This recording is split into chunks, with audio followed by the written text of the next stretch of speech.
Hi everyone and welcome to the channel. Today we'll be taking a look at Bluetti's Charger 1.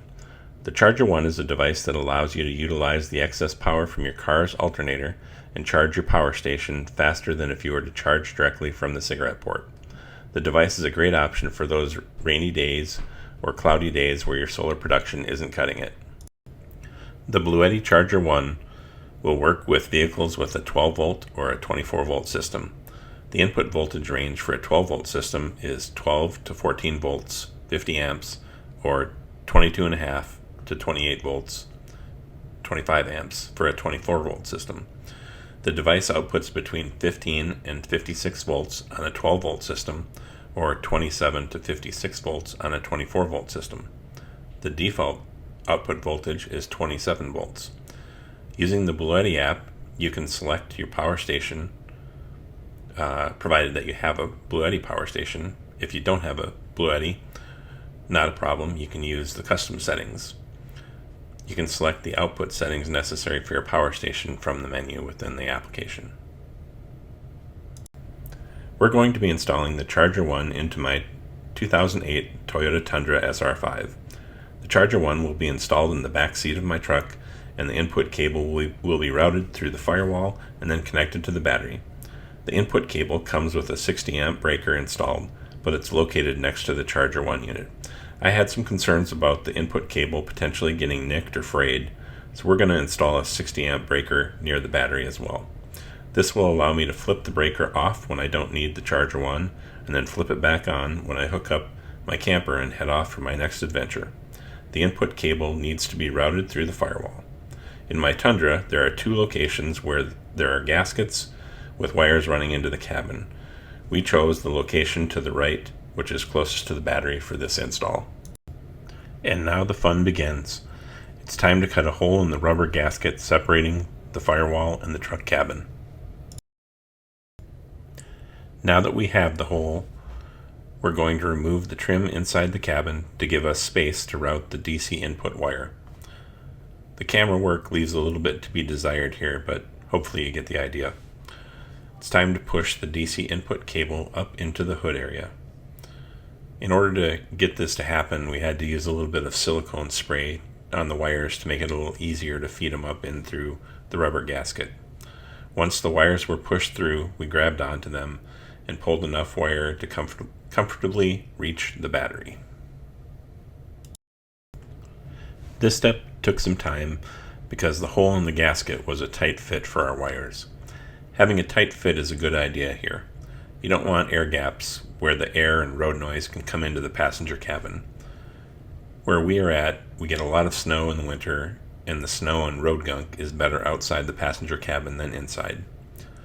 This is probably a good time to mention that I enlisted the help of my cousin Ryan, who is a mechanical mastermind. You don't need a Ryan to do your install, but he was kind enough to do most of the hard work. He will be installing a Charger 1 in his converted school bus RV in a few weeks, so good experience, I guess. While we wait for Ryan to finish pulling the wires through the firewall, let's talk a little bit about the charging speed and how I plan to use the Charger 1. I have an Intech Explorer, small pull-behind camper / toy hauler, and when we have spare time, we enjoy taking our camper to new places. We don't mind traditional campgrounds, but prefer quieter places off the beaten path. Our Intech has a roof rack, and I installed 3 200-watt Bouge RV fixed panels and connected them to a Victron 100/50 solar MPPT charge controller. When the sun is shining, the panels produce enough power to recharge the 206 amp hour SOK lithium iron phosphate battery. We also bring along a Bluetti AC200L that can be used separately to charge DC or AC devices. The 200L also has a 30 amp circuit that can be connected directly to the Intech Explorer AC input. The Charger 1 will allow us to recharge our 200L at a faster rate than the cigarette lighter in the truck on rainy or overcast days. So where I live, we experienced several weeks in a row of single digit and below zero in Fahrenheit weather. The lead acid battery in my truck took a dirt nap on me, and I had to replace the battery. I ended up installing an X2 Power thin plate pure lead AGM battery in place of the Napa Legend lead acid battery I previously had. The X2 Power battery requires a higher charging voltage than a traditional lead acid battery, which is the voltage range for that is 14.1 to 14.7 volts. And I was concerned that this might cause issues with the Charger 1 because it has a maximum input voltage on a 12 volt system of 14 volts. Fortunately, this isn't an issue. The Charger 1 is accepting the input voltage from the truck's alternator when the engine is running. The alternator produces voltages anywhere from 13.7 to 13.9 volts, which is fine for the Charger 1. I will have to periodically keep my X2 topped off with a charger that charges at a higher voltage to extend the battery life of my new X2, but that shouldn't be too much of an issue.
Alright, I'm back with you now. Hopefully your ears aren't hurting too badly. I figured that most of the install steps here are relatively self-explanatory, but here's a quick recap. After routing the 6 AWG input cable through the firewall, we pulled off the interior panels to allow us to route the cable out of sight and into the back seat of the truck. We then reinstalled the panels and turned our attention to installing the additional 60 amp circuit breaker close to the battery.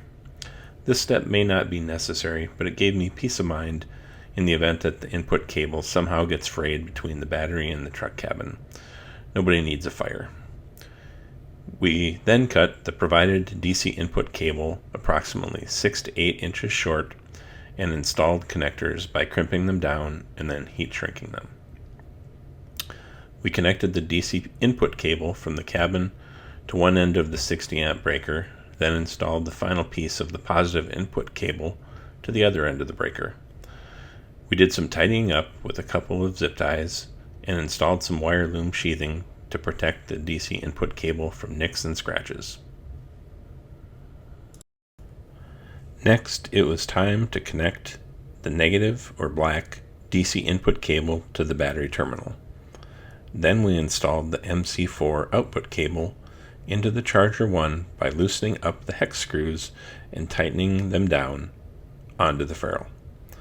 We double-checked that the positive wire was connected to the positive wire of the Charger 1 and then did the same thing with the negative wires, black to black.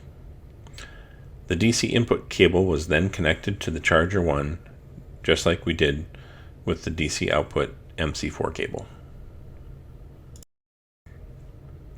Finally, it was time to get down to business. We connected the positive DC input cable to the positive terminal of the battery and tightened it down. We flipped the breaker on the newly installed 60 amp breaker by the battery and the Bluetti provided 60 amp breaker near the Charger 1. Ryan started the truck and the Charger 1 began to power up. Once it finished its boot cycle, the Charger 1 was delivering a little over 200 watts of power to the AC200L. I connected to the Bluetti app on my phone to the Charger 1 and then went to select the 200L from the list of Bluetti charging stations and then saved the entry. There was a warning that popped up about making changes while the power station was connected.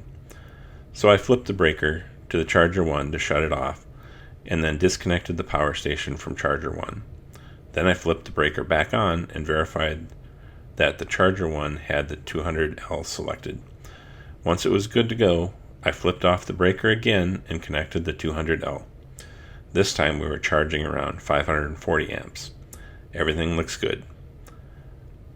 I'll post a follow-up video in a few months to update on progress. Thanks for watching, and I hope you liked the video. If you did, please like and subscribe to the channel.